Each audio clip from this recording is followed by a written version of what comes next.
Disclaimer: this video is for educational purposes only and is not a substitute for professional medical advice. Always consult with a dermatologist or healthcare provider for guidance on your specific skin needs. The American Academy of Dermatology estimates that 1 in 5 Americans will develop skin cancer during their lifetime. Sunscreen isn't optional, it's essential. But here's the million-dollar question. Should you choose mineral sunscreen or chemical sunscreen? By the end of this video, you'll know which type works best for you and why.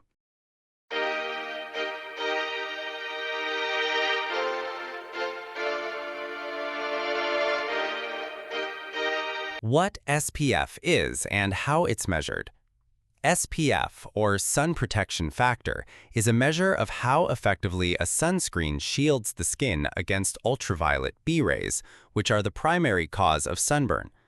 This factor is determined in a laboratory setting by measuring minimal erythemal dose, MED, values. MED represents the amount of time it takes for skin to redden.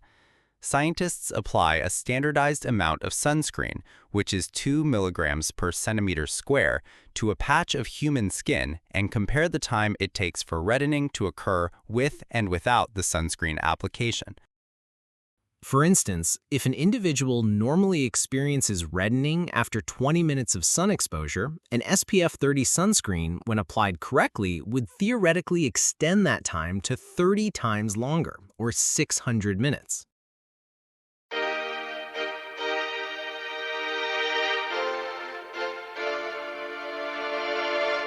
Despite its widespread recognition, the SPF rating is often subject to several common misunderstandings that can inadvertently lead to insufficient protection. A prevalent misconception is that a higher SPF number equates to a proportionally greater level of protection. For example, many assume SPF 30 is twice as effective as SPF 15, or SPF 100 offers significantly more protection than SPF 50. However, the increase in UVB filtration becomes marginal at higher SPF values. An SPF 15 sunscreen blocks approximately 93% of UVB rays, SPF 30 blocks about 97%, SPF 50 blocks around 98%, and SPF 100 filters out roughly 99%. This demonstrates that the additional protection offered by very high SPF products above 30 to 50 is negligible.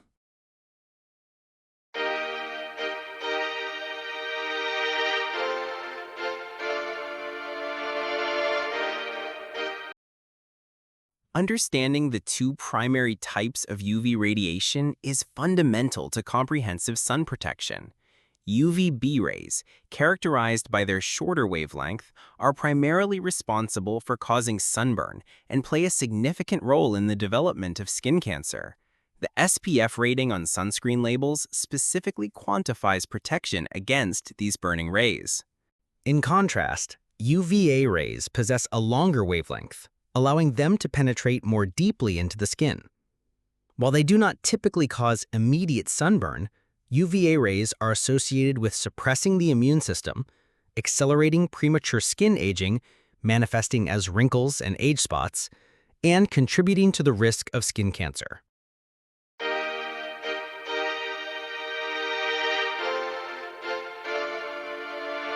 Given that both UVA and UVB rays contribute to skin damage and cancer, selecting a sunscreen labeled broad spectrum is paramount. This designation signifies that the product offers protection against both types of ultraviolet radiation. The American Academy of Dermatology, or AAD, and the Skin Cancer Foundation, or SCF, consistently recommend using broad-spectrum sunscreens with an SPF of 30 or higher. A significant challenge in sun protection is the current absence of an FDA-approved reading system to quantify UVA protection levels, similar to how SPF measures UVB protection.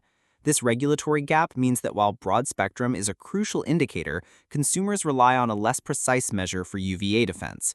This can leave individuals vulnerable to products that might offer strong UVB protection but potentially weaker, unquantified UVA protection, contributing to long-term damage like aging and skin cancer, even if sunburn is prevented. To address this, the FDA now requires any broad-spectrum sunscreen with an SPF of 15 or higher to include a skin cancer/skin aging alert in its drug facts section.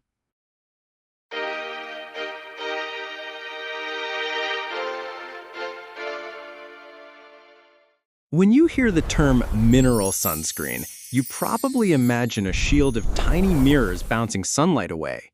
And while that's partly true, the science tells a more fascinating story.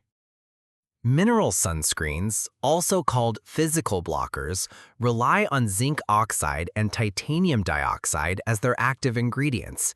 Traditionally thought of as reflective shields, research shows that these minerals actually work more like chemical sunscreens, absorbing UV energy and converting it into harmless heat through a process called semiconductor bandgap absorption. So why choose a mineral sunscreen? They provide immediate protection, no waiting 15 minutes like chemical sunscreens. They're gentle on sensitive skin and safe for kids. They naturally block both UVA and UVB rays. They're more environmentally friendly, reef-safe compared to many chemical options. And lastly, they're photostable, meaning they don't break down easily in sunlight. But mineral sunscreens aren't perfect. The white cast, especially on darker skin tones, can be frustrating. The texture is often thicker and harder to blend. Reapplying over makeup can be messy, and some formulas may pill or flake when layered with other skincare. To solve this, many brands now use micronized or tinted formulations, but this raises questions about nanoparticles. The FDA assures us that topical use is safe, but sprays should be avoided to prevent inhalation.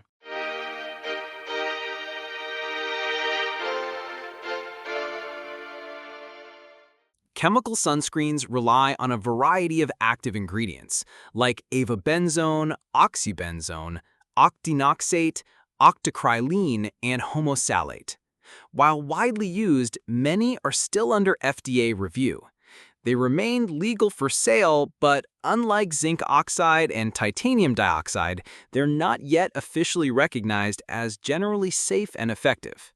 This ongoing uncertainty has led some dermatologists and consumers to approach them with caution. Still, chemical sunscreens offer clear advantages. They blend seamlessly with no white cast, perfect for all skin tones. Their formulas are usually lightweight and comfortable, making them ideal for daily wear. They come in a wide range of forms: creams, gels, sticks, even sprays. And because of their smooth texture, they're easy to reapply, even over makeup. But the convenience comes with trade-offs. Some ingredients are more likely to cause irritation or allergic reactions, especially for sensitive skin. Studies also show that several filters, like oxybenzone, homosalate, and avobenzone, can be absorbed into the bloodstream at measurable levels. The FDA hasn't declared them unsafe, but more research is needed. Then there's the environmental cost. Oxybenzone and octinoxate are linked to coral reef damage, leading to bans in places like Hawaii and parts of the Caribbean. Chemical sunscreens also wear off faster. They degrade under sunlight, so reapplication every 2 hours is essential, and even sooner when swimming or sweating. Spray versions are convenient, but they can leave gaps, leading to uneven coverage.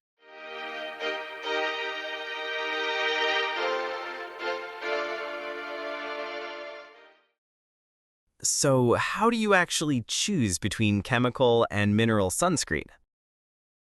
So, whether you prefer the physical shield of mineral sunscreen or the invisible comfort of chemical sunscreen, the most important step is simply this: use it, and use it consistently. Sunscreen is not just skincare, it's healthcare. Every layer you apply is an investment in protecting your future self. If you found this video helpful, hit that like button, subscribe to Origin Lens for more science-backed stories, and let us know in the comments which sunscreen do you trust the most. Until next time, stay safe, stay curious, and stay protected.